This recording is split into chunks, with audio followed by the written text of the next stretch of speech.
All-in ba ang hanap mo? Ulam at kanin. Isa sa mga local version ng rice topping ang budbud. Talaga namang mapapawaw ka dahil kumpleto na. Pwedeng agahan, tanghalian, hapunan at midnight snack. Kasi yan po ang kilala talaga dito, lalo dito sa Taytay. Yan ang kilalang gusto ng karamihan dito sa Taytay na pagkain, budbud.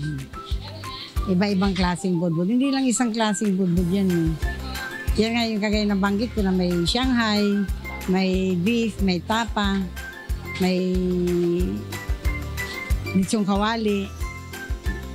Yan ang mga gusto ng tao dito sa Taytay. Simple lang ang recipe ng budbud. Itlog, kamatis, spring onion. Ikaw pa ang mamimili ng toppings mo. Talaga namang masasatisfy ka sa lasa. Yes po, kasi sikat po yan dito sa Taytay. Dito na din po ako halos lumaki. Bangsarap po, no? Hindi kasi yung budbud po kasi siya, pinagsama po kasi siyang parang sinangag. Tapos kahit anong ulam, kadalasan yung nilalagay siya.